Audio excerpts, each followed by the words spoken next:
Llegamos hoy a un capítulo triste en la vida de Abraham, que es el capítulo 23 de Génesis, donde lo que vamos a ver es la muerte de Sara. Sara muere y Abraham se ve obligado a buscar algún lugar donde enterrar a Sara. Pensemos que Abraham no tenía territorio en la tierra de Canaán, él era un extranjero, un forastero, él era un peregrino en esa tierra. Y le era necesario buscar un lugar donde poder dar una sepultura digna a su amada Sara. Y este capítulo es una negociación. A lo largo de todo el capítulo vemos como Abraham se acerca a los hijos de Et, que eran los habitantes de la zona, y allí les pide una cueva, que se llama la cueva de Macpela, donde poder enterrar a Sara, y ahí negocia un precio con su dueño para poder dar sepultura a su amada Sara y luego años más tarde a él mismo. Y este capítulo, que es triste, nos muestra un momento común a todos los seres humanos a lo largo de la historia, da igual que fuera hace más de 4000 años en una tierra en Canaán o sea en cualquier parte del mundo hoy en día.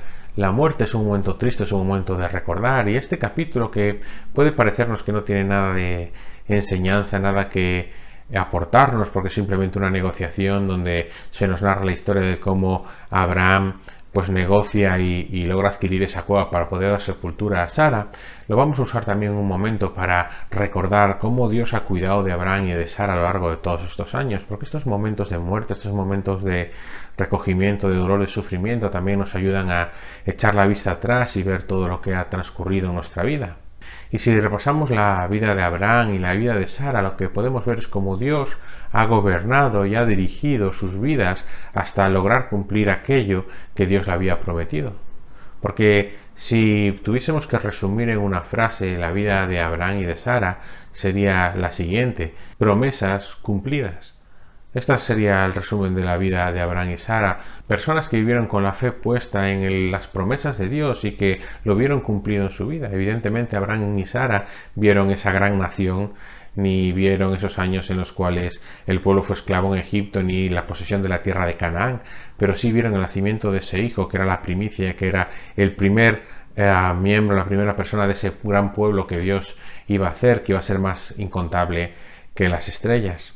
Por eso, en el día de hoy, continuando con la idea de la última clase, de la soberanía de Dios, vamos a ver cómo Dios es soberano en la vida de sus hijos.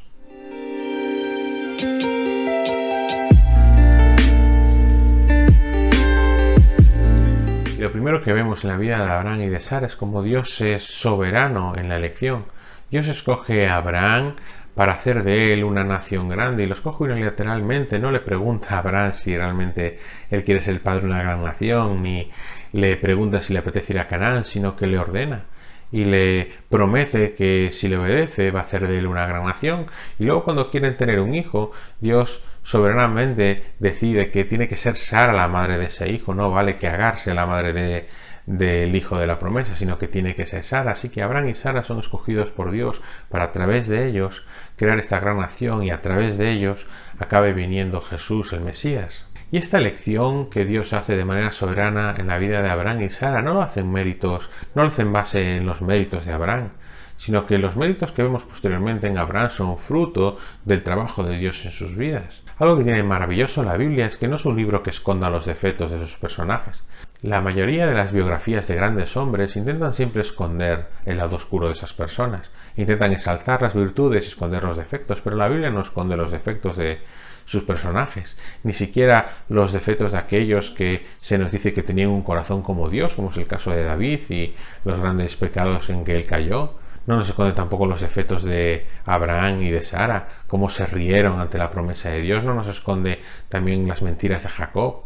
Tampoco nos esconden los malos que eran los hijos de Jacob y toda la cantidad de pecados que ellos cometieron. O sea que la Biblia no esconde esa faceta de los seres humanos, porque realmente lo que quiere mostrar es que Abraham era un ser humano, y Abraham pecaba y Abraham fallaba. No había méritos en Abraham para que Dios dijera: voy a escoger a Abraham porque es el mejor de todos los seres humanos. Así que Dios en esta elección escoge a Abraham para hacer su obra y le da la capacidad a Abraham de poder cumplirla. Abraham lo único que hace es responder en fe a las promesas de Dios, e incluso no siempre, porque ahí tenemos el caso con Ismael.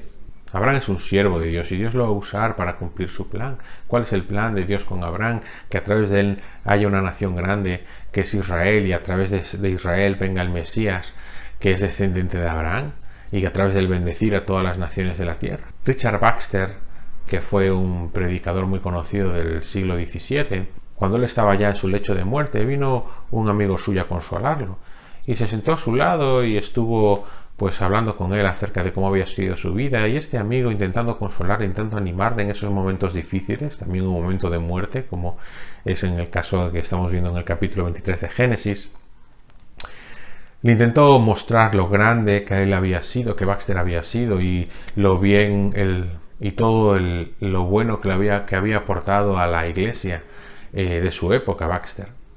Y entonces este hombre, Richard Baxter, en su lecho de muerte respondió: solo he sido un lápiz. ¿Merece algún mérito el lápiz? Y realmente esta frase de Richard Baxter lo que demuestra es su concepción como un instrumento de Dios. La obra no es de Richard Baxter, la obra es de Dios. De la misma manera, todo lo que vemos en Génesis es obra de Dios y no es obra de Abraham. Abraham solo es el instrumento para llevar a cabo el plan de Dios. Por eso lo importante en Génesis no son los personajes, no es Adán, no es Noé, no es Abraham, no es Isaac, no es Jacob, no es José.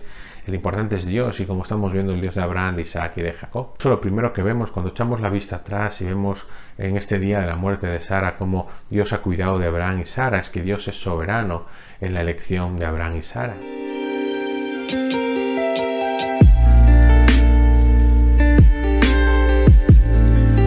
Lo siguiente que vemos es cómo Dios ha cuidado a Abraham y Sara en todo este trayecto, desde la tierra de Ur de los Caldeos hasta esta cueva de Macpela donde Sara va a ser enterrado.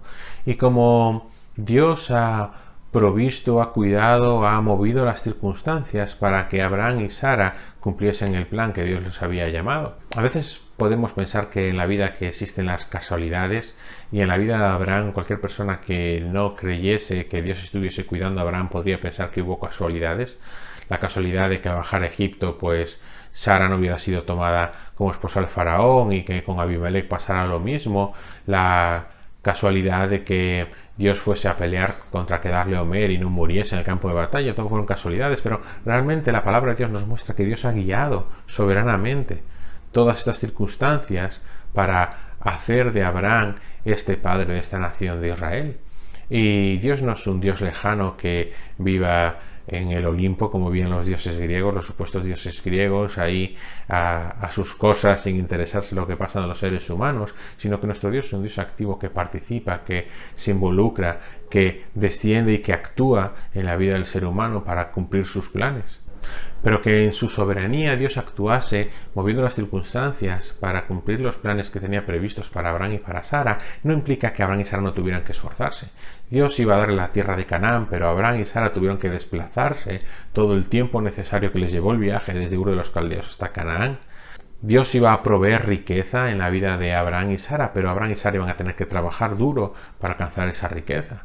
Dios le va a dar la victoria sobre Kedorlaomer y va a poder liberar a Lot, pero Abraham tiene que seleccionar a los hombres de su casa e ir a pelear. La soberanía de Dios en nuestra vida no nos es culpa a nosotros del esfuerzo de tener que pelear las batallas. Saber que es Dios quien provee alimento para nuestra vida no nos quita el esfuerzo de tener que trabajar para ganarnos el sustento. Porque somos instrumentos, como decía antes, somos lápices que somos usados para escribir la historia de Dios.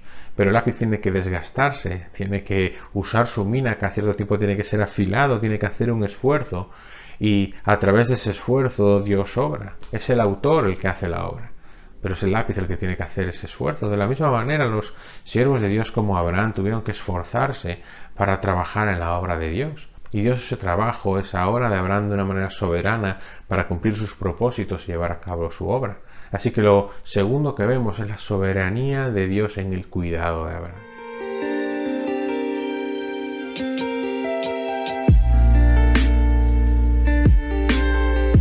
Lo último que vemos es cómo Dios cuida dándole a Abraham todo lo que él necesita para llevar a cabo su obra. Así que Dios es soberano en la provisión de todo lo que Abraham necesita. Abraham era tremendamente rico, pero todo lo que tenía a Abraham Dios se lo había dado, aunque fuera Abraham el que se hubiera esforzado, el que hubiera tenido que madrugar para trabajar con los animales, con todas las propiedades que él tenía para poder enriquecerse, pues Dios le había dado esa riqueza, él lo consideraba así, y eso lo vimos en el episodio donde Abraham rechaza el regalo que le quiere dar el rey de Sodoma por haber liberado a aquellos hombres.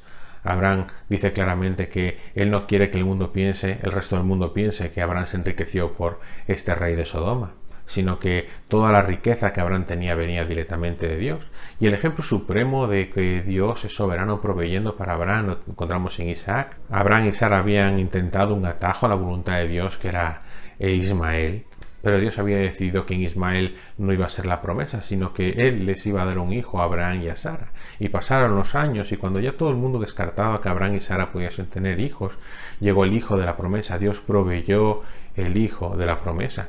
Pero no solo eso, sino que en el capítulo anterior que hemos visto, en el capítulo 22, Dios es soberano para pedirle a Abraham que entregue a Isaac. Y en ese trágico momento, en ese momento durísimo donde Abraham e Isaac van ascendiendo al monte de Moria, allí Isaac le pregunta a Abraham: mira, tenemos el fuego, tenemos la leña, ¿dónde está el carnero? Y entonces Abraham le dice: Dios se proveerá de un carnero. Y cuando llega el momento en que Abraham iba a sacrificar a Isaac, Dios detiene la mano de Abraham y ahí presenta un carnero que va a morir en sustitución de Isaac. Y lo que podemos ver es que Dios provee en la vida de Abraham. Dios provee todo lo necesario para que Abraham se sostenga. Dios provee todo lo necesario para que Abraham sea un hombre grande en su época y pueda realizar la obra. Dios provee la victoria cuando Abraham lo necesita. Dios le provee un hijo para cumplir la promesa, y Dios le provee un sustituto para que su hijo no muera y pueda cumplir realmente la promesa. Dios es soberano en nuestra vida, en la vida de su pueblo, proveyéndonos, nos provee alimento, nos provee cuidado, nos provee salud y nos provee un Salvador que muera por nosotros. Realmente nuestro Dios es un Padre, y así se nos presenta en la Escritura, ¿verdad? A Dios se nos presenta como un Padre, a nosotros como sus hijos, que a través de Cristo somos adoptados. Y es un Dios que nos cuida, un Dios que nos provee, un Dios que escucha nuestras oraciones y que nos da aquello que necesitamos en nuestro día a día. Jesús mismo, cuando está enseñando a orar a sus discípulos, les dice eso: el pan nuestro de cada día, dánoslo hoy. Fíjate lo que está orando Jesús. O sea, Jesús no está diciendo que tengamos que sentarnos en el sofá de casa y esperar que Dios nos envíe, como si fuera el repartidor de Amazon, el pan de cada día, sino que Dios provee a través de nuestro trabajo, a través del esfuerzo, a través de cualquier manera, que provee ese pan que necesitamos todos los días. Porque nuestro Padre es un Padre proveedor que cuida de los suyos. Así que la tercera manera en que vemos la soberanía de Dios es como Dios provee para Abraham.